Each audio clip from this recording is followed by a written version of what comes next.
के द्वारा ही मुझे जाना जा सकता है।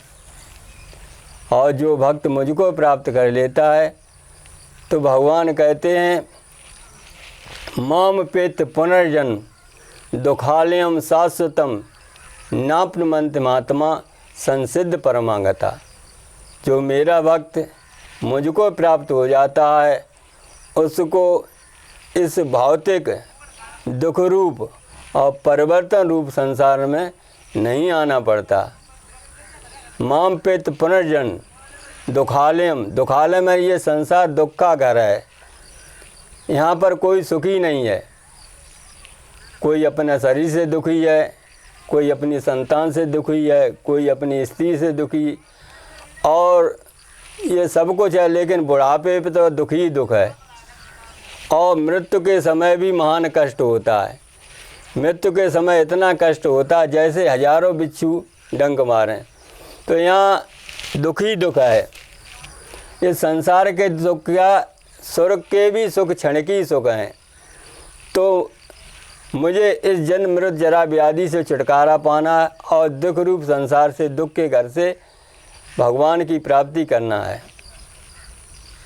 तो पहले तुम ये जाने वास्तव में भगवान है क्या, भगवान कौन है। ऐसे भगवान गीता जी में कहते हैं मनुष्याणाम सहस्रेषु कच्चित् तदति सिद्धते एतता में सिद्धिन माम कच्चिन माम वेत्त तत्वतः। हजारों मनुष्यों में तो कोई एक मेरी प्राप्ति के लिए प्रयत्न करता है। उन प्रयत्न करने वालों में से कोई एक ही मुझे तत्व से जान पाता है। कोई देवी देवताओं की, कोई दुर्गा माँ की पूजा में, कोई सही, लेकिन वास्तव में भगवान क्या है तो ये मुझे जानना है।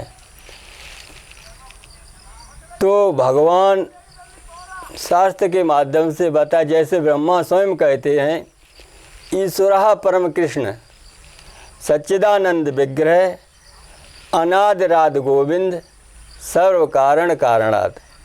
परम ईश्वर भगवान कृष्ण हैं जिनका सच्चिदानंद विग्रह रूप है, जो आदि अंत और मध्य से रहते हैं, जिनका विग्रह स्वरूप है। तो वास्तव में भगवान ब्रह्मा स्वयं कहते हैं परम भगवान कृष्ण ही हैं, जिसे हम पूर्ण कहते हैं, क्योंकि भगवान कृष्ण ही 16 कलाओं से अवतरित हैं। और जो भी अवतार हैं उनके अंशावतार हैं। कृष्ण अवतार ही हैं और जो हैं उनके अवतार हैं। कृष्ण ही अपना स्वरूप धारण करके किसी वामन रूप से, कहीं नरसिंह रूप से, कहीं बौद्ध अवतार लेकर स्वयं अपना ये विग्रह रूप धारण करते हैं। तो लेकिन कृष्ण अवतार ही हैं, कृष्ण ही पूर्ण हैं। और भगवान कहते हैं गीता जी में अहम सर्वस्व प्रभवो मता सर्व प्रवर्तते इतमत्ता भजते माम बुधा भाव समन्विता। मैं ही संपूर्ण जगत की आध्यात्मिक और भौतिक जगत की उत्पत्ति का कारण हूँ, क्योंकि जो भी संसार में है वो मेरा ही विग्रह रूप है। सबका कारण मैं ही हूँ। तत्व से शब्द गीता जी में कई बार आया था, जैसे माम पे तत्वतः। तत्व से मतलब जो भी संसार में सब भगवान का ही स्वरूप है। एक ब्रह्म, तो जैसे उदाहरण के लिए गेहूँ को ब्रह्म रूप समझिए। अब जब गेहूँ बो देते हैं तो जो फसल हरी भरी होती है तैयार, उसे गेहूँ ही तो कहते हैं। और उस गेहूँ को किसी की गाय ने कोई थोड़े पौधे या कोई थोड़ा खा ले तो कहते हैं अरे भाई तुम्हारी गेहूँ ने तो हमारा सब खेत खा लो, सब गेहूँ खा लिए, जबकि गेहूँ को एक दाना नहीं खाओ। तो जो हरी भरी फसल है गेहूँ तो है, और जब बाद में फसल पक जाती है और भूसा अलग करके जो अंत में रास होती तो गेहूँ तो निकलती है। तो इसी तरह भगवान का ये संसार विग्रह रूप है। जो भी जड़, श्री रामचरितमानस में गोस्वामी तुलसीदास जी कहते हैं जड़ चेतन जग जीव जत सकल राममय जान ते के बदबंधन करूं जोर सरोरो पान। जो भी जड़ चेतन सब कुछ है भगवान का ही स्वरूप है। सिया राम में सब जय जानी करो प्रणाम जोर जुग पानी। तो गोस्वामी तुलसीदास ने सबको सीताराम का ही स्वरूप जाना है।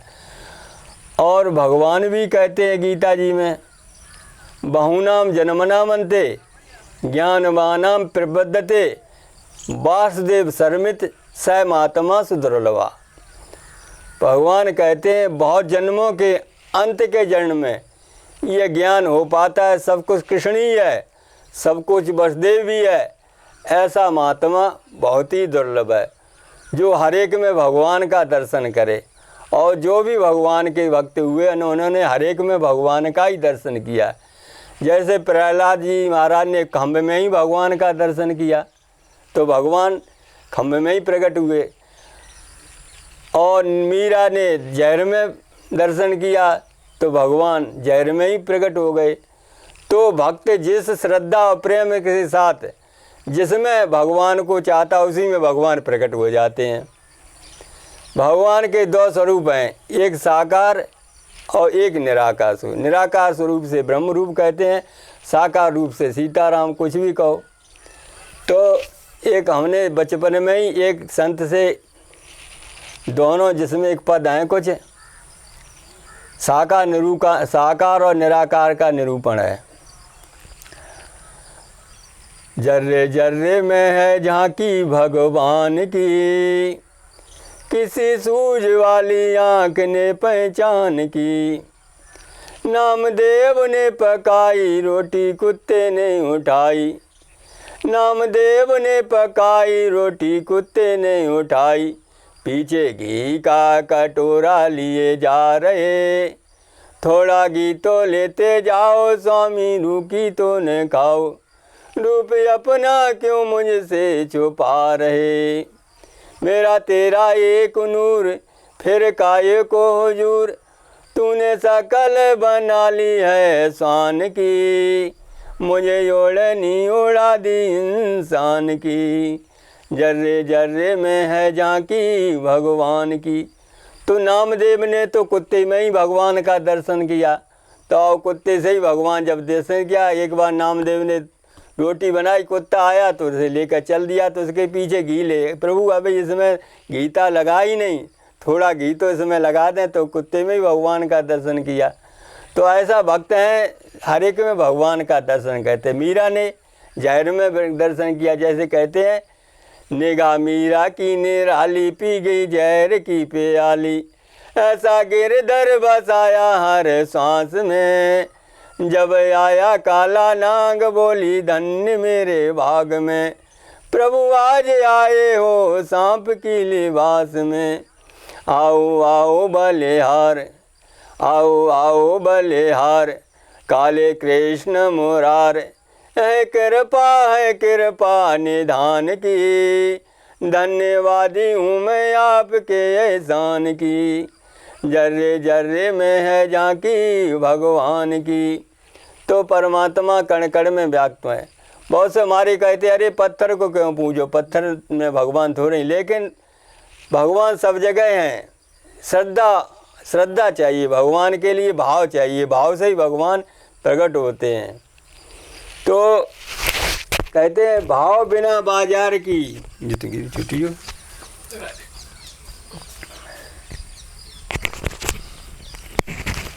भाव बिना बाजार की मिलत वस्तु न मोल। तो भाव बिना हर क्यों मिले, भाव सहित हर बोल। जब हम बाजार में कोई वस्तु बिना भाव के नहीं प्राप्त होती है, तो भगवान इतने सस्ते ऐसे ही मिल जाए, उनको तो भाई श्रद्धा भाव की ज़रूरत है कि नहीं। तो भाव ही भक्ति है कि नहीं। जब भाव के साथ जब मनुष्य ने, तो भगवान हर जगह, जैसे पृथ्वी के अंजल सब जगह, जल सब जगह है, और जब हम साधन करते वहीं प्रकट हो जाता है। और भक्त में तो भगवान कहते मैं साक्षात विराजमान हूँ। रामचरित मानव कहते सातम सम आठम जथालव सम, सातम सम मोह जग मैं जग देखा, सातम सम में मोह से अधिक संत कर लेगा। सातम सम मोह मग जग देखा, सबसे अधिक संत कर लेगा। तो भगवान कहते सब में तो मेरा ही रूप देखो, लेकिन संतों में मैं साक्षात विराजमान होता हूँ। क्या जैसे कुएं के अंदर जल देखो एकदम दिखाई दे जाता, वैसे जल तो हर जगह पृथ्वी के अंदर सब जगह है। तो इसी तरह परमात्मा सब जगह है, लेकिन भक्ति के हृदय में साक्षात विराजमान होते हैं, साक्षात रहते हैं। भगवान कहते हैं मैं अपने भक्तों के हृदय में ही वास करता हूँ। तो भक्ति के द्वारा ही भगवान को प्राप्त किया जा सकता है। तो भक्ति क्या है, कहीं हम कैसे भक्ति कैसे करें क्या, तो भक्ति की श्रीमद् भागवत में 9 विधियाँ बताई हैं। श्रवणम, कीर्तनम, स्मरणम, पादसेवनम, अर्चनम, वंदनम, दास्यम, साख्यम, आत्मनिवेदनम। तो हरे के आचार्य, जैसे श्रवण भक्ति के आचार्य हैं गोस्वामी परीक्षित महाराज जी। परीक्षित महाराज ने श्रवण विधि से ही कल्याण किया। जब उन श्रृंगी ऋषि ने अश्राप दे दिया कि तुम्हारी 7वें दिन मृत्यु, तो उन्होंने गंगा जी के किनारे मरणासन कि हम अपने प्राण त्याग देंगे बिना अन्न जल के। तो वहाँ पर बहुत से संत महात्मा इकट्ठे हुए, कपिल, देवसी, नारद वगैरह, वेदव्यास जी सभी आए। तुमने भाई नारद जी, क्योंकि वो चक्रवर्ती राजा थे, धर्मात्मा थे, तो परीक्षित ने सबसे ये प्रश्न किया कि भाई ये बताइए मरणासन्न व्यक्ति को क्या करना चाहिए और मनुष्य मात्र का उद्देश्य क्या है। तो सभी ऋषि मुनि कोई उसका उत्तर न दे सके। मौन हुए तो भगवान ने ऊपर हाथ खड़े कर लिए, भगवान से प्रार्थना की। तो भगवान की कृपा से वहाँ आकर के सुखदेव विराजमान हुए। सुखदेव को सभी ऋषि मुनि इकट्ठे मान ले वहाँ पर खड़े हो गए, सम्मान किया और आसन दिया। क्योंकि वे सुखदेव जी वैराग्यवान और ज्ञानवान दोनों हैं। जिसे बचपन से ही वैराग्य हो, माँ के गर्भ से ही ज्ञान हो गया, तो पैदा होते ही जंगल को चले गए थे, ऐसे वैराग्यवान पुरुष थे। तो जब वैराग्य सुखदेव जी बैठ गए तो परीक्षित ने भी भाई उनसे भी यही प्रश्न किया, प्रभु हमें ये बताइए कि मरणासन्न व्यक्ति को क्या करना चाहिए और मनुष्य मात्र का कर्तव्य क्या है। तो सुखदेव जी ने कहा कि भाई इस कलयुग में सबसे उपाय है श्रीमद् भागवत की सप्ताह पुराण वक्ता अधिकारी के द्वारा सुनी जाए।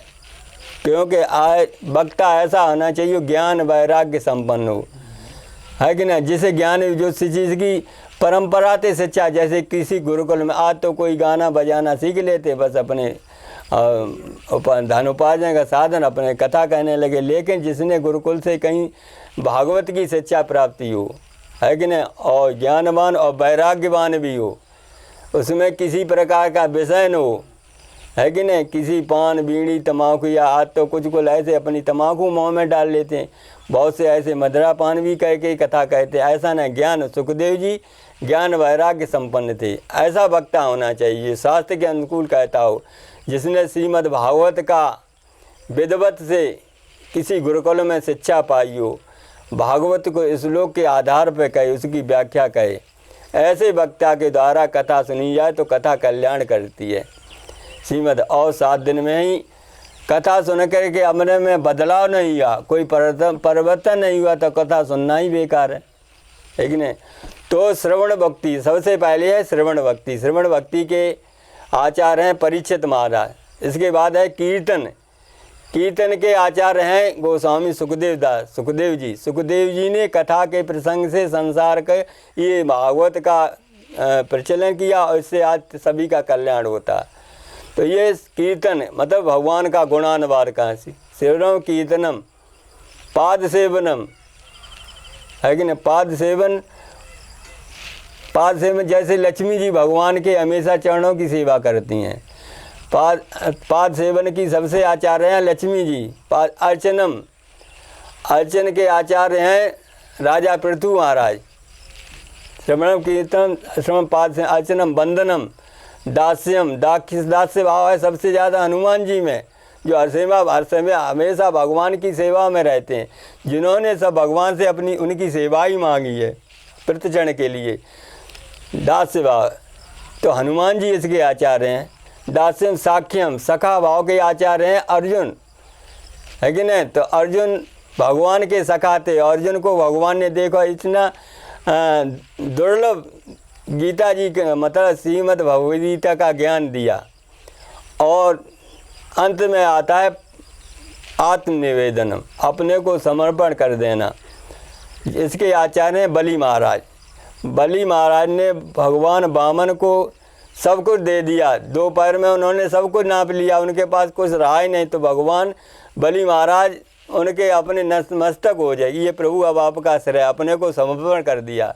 तो ऐसा समर्पण भाव होना चाहिए, सब कुछ भगवान को अर्पण कर दे। ये भक्ति की 9 विधियाँ हैं। तो इसके द्वारा हम भगवान की भक्ति करके भगवान को प्राप्त कर सकते हैं। और रामचरितमानस में भी भगवान गोस्वामी तुलसीदास ने भक्ति की 9 विधियाँ ही बताई, नवदा भक्ति जिसे कहते हैं। तो उन्होंने शिवरी को 9 प्रकार की भक्ति बताई है। कहते हैं प्रथम भक्ति संतन कर संगा, दूसरे रत मम कथा प्रसंगा, गुरुपद पंकज सेवा, तीसरी भक्ति अमान, चौथी भक्ति मम गुण गण, करे कपट तजिगान, मंत्र जाप मम दृढ़ विश्वासा, पंचम भजन सुवेद प्रशासा। 5वीं भक्ति मेरे मंत्र का दृढ़ निश्चय के साथ जाप करना, जो गुरु दे जाए उसमें विश्वास करना। छठदम शील विरति बहु कर्मा, निरति निरंतर सज्जन धर्मा। बहुत से धंधों से निवृत्ति हो करके अब भगवान के उसमें प्रवृत्ति हो जाना, भगवान की भक्ति में प्रवृत्त हो जाना। सातम सम मोए मैं जग देखा, अमो से अधिक संत कर लेखा। 7वीं भक्ति है सब में मेरा ही रूप देख है, हर एक में, जड़ में चेतन में। और मेरे भक्तों को भगवान कहते मुझसे अधिक में आने, और मैं क्योंकि 7म अधिक संत कर लेखा। तो भगवान मेरे भक्तों को मुझसे ज़्यादा, भगवान कहते जो मेरे प्रति अपराध करता है उसे तो मैं क्षमा कर देता हूँ, लेकिन जो मेरे भक्त के प्रति अपराध करता है उसे मैं नहीं क्षमा करता हूँ। उदाहरण के लिए अम्बरीश और दुर्वासा की देखो, भगवान है कि न, जो ब्राह्मण का श्राप भगवान भी नहीं टाल सके। तो परीक्षित इनको क्या होता, अम्बरीश दुर्वासा ने, एक कथा बड़ी है, तो दुर्वासा ने भी क्रोध करके अपनी जटा पटकी, उससे कृतज्ञता तैयारी और पीछे पड़ गई। तो भगवान ने, वो भक्त थे, अपना पहले ही सुदर्शन चक्र उनके लिए नियुक्त कर दिया था। तो सुदर्शन देखा तो कि ये तो मेरे भक्त का नाश करने जा रही, तो सुदर्शन तुरंत उस कृतज्ञता का सत्कार किया, उसे भस्म कर दिया और उसके दुर्वासा के पीछे पड़ गई चक्र। तो दुर्वासा सबसे पहले ब्रह्मा के पास गए। तो ब्रह्मा ने कहा भैया हम तो नहीं, क्योंकि भगवान के द्रोही को कौन बचा सकता, आपने भगवान के भक्त के प्रति अपराध किया है। शंकर जी के पास गए, शंकर जी ने भी मना कर दिया। बाद में भगवान के, आप भगवान नारायण के पास जाओ, उन्हीं का ये चक्र है। तो दुर्वासा नारायण के प्रति गए। तो भगवान ने कहा भाई हम तो भक्तों के हृदय, भक्त मेरे और भक्तों के हैं, भक्त मेरे और मैं भक्तों का, भक्ति मेरी पराधीनता है, भक्त जो चाहते हैं मुझे करना पड़ता है, इसे हम नहीं कुछ कर सकते हैं, क्योंकि मेरे प्रति अपराध उसे हम चाहें, लेकिन भक्त के प्रति अपराध होता है उसे हम नहीं। आप मेरे भक्त के पास जाए। तो दुर्वासा आकर के अम्बरीश के दंडवत हुए, चरणों में पड़ गए। तो उन्हें अम्बरीश ने उस चक्र की प्रार्थना की, है कि नहीं, तब चक्र शांत हुआ। तब दुर्वासा की, तो भक्त के प्रति कोई अपराध करता तो भगवान भी उसे मनी क्षमा नहीं जो, तो भक्ति उस पर कृपा करे। तो ऐसे कहते 7म समय मग देखा, मोह से अधिक संत कर लेखा। 8म जथालाभ संतोषा, सपने नहीं देखे पर दोषा, है कि नहीं। 8वीं भक्ति है जो भी हमें परिश्रम से, जो भी मेहनत से प्राप्त हो जाए उस पर संतोष करे, और स्वप्न में भी किसी के दोष न देखे। अगर हम किसी के दोष देखेंगे, अवगुण देखेंगे, तो हमारे अवगुण, हमारे अंदर अवगुण ही आएंगे, और किसी के गुण देखेंगे तो गुण ही आएंगे। तो ब्रह्मा की सृष्टि ये गुण दोष में है, सभी में गुण ही नहीं, उसमें अवगुण भी हो सकता है, और सभी में अवगुण ही नहीं, किसी में गुण भी हो सकता है। एक परम पुरुष परमात्मा ही है जो सभी निर्गुण हैं, गुण और दोष से रहते हैं, और सृष्टि ब्रह्मा की जहाँ तक गुण दोष में, इसलिए किसी में दोष नहीं है। हमेशा अपने दोष देखे, अपने अवगुण देखे। जब हम अपने अवगुण देखेंगे तो हम ये अवगुण कभी न कभी हमसे निकल जाए। अगर अवगुण मान लेंगे, जैसे हम दारू पीते हैं तो ये मान लें ये हमारा अवगुण है, और प्रयास करें मान लें तो ये अवगुण दूर हो सकता है, लेकिन हम उसे गुण मान बैठे, है कि नहीं। तो ऐसे आठम यथा लाभ संतोषा, सपने न देखे परदोषा। नमम सरल सब सन छलहीना, मम भरोस ही हर्षन दीना। सबसे रहित होकर के दुख में दुखी न होना, और सुख भी न सुख, हर्षन दीना, न दुख में दुखी हो न सुख में सुखी हो। दुख आए तो भगवान की कृपा, और सुख आ जाए तो भी भगवत कृपा, जो भी है भगवान की कृपा समझे, है कि ना। इस प्रकार ये 9 प्रकार की भक्ति है। और कहते हैं उससे शिवरी से क्या कहते हैं, नम्मे जिनके एक होई, नार पुरुष सचराचर कोई। और ये 9 प्रकार की भक्ति में से किसी की एक भी है, चाहे वो स्त्री हो या पुरुष हो, नार पुरुष सचराचर कोई, सो अतिशय प्रिय भामिन मोरे, और सकल प्रकार भगत तृण तोरे। है शिवरी वो मुझे बहुत ही प्रिय है, लेकिन तो मैं सकल प्रकार ये 9 की 9 भक्ति प्रकट है। इसलिए क्या कहते हैं, जोग वृंद को दुर्लभ जोई, और तो को आज सुलभ भई सोई। जो योगियों को, ऋषियों को, मुनियों को मेरे साकार रूप के दर्शन नहीं हो पाते हैं, हे शिवरी देख तेरे साक्षात सामने बैठे तेरे झूठे वीर खा रही। ये भक्ति का तो जो साक्षात परमात्मा भगवान उसका झूठा वीर, तो इससे शिवरी से बड़ा धन्य कौन होगा, बड़भागी कौन होगा, है कि नहीं। देखो भाई, भगवान के 2 स्वरूप हैं, निराकार और साकार। निराकार को ब्रह्मानंद की प्राप्ति होती है, और साकार उपासक को परमानंद की प्राप्ति होती है। ब्रह्मानंद से परमानंद उच्च कोटि का है। निराकार तो अपने ध्यान में करता है, समाधि में बैठा, और भक्त सब में भगवान करता है। तो और एक बात है, निराकार उपासक को भगवान के दर्शन कभी नहीं होते हैं। भगवान में मिल जाता, समा सकता है सबको, लेकिन साकार निराकार को भगवान के दर्शन नहीं होते हैं। और साकार को उपासक को कभी न कभी भगवान के दर्शन निश्चित हो जाते हैं। ये सगुण निराकार की उपासना में भेद है। साकार को हम कभी न कभी भगवान, और निराकार उपासक को कभी भगवान के दर्शन नहीं होते हैं। तो इसमें पहला आया प्रथम भक्ति संतन कर संगा। पहली भक्ति है संतों का संग, सत्संग सबसे बड़ा है। तो इसमें एक आपको उदाहरण दृष्टांत बताएं कि सत्संग से जीव बहुत ही जल्दी भगवान को प्राप्त कर सकता है, क्योंकि सत्संग ही भक्ति की पहली सीढ़ी है।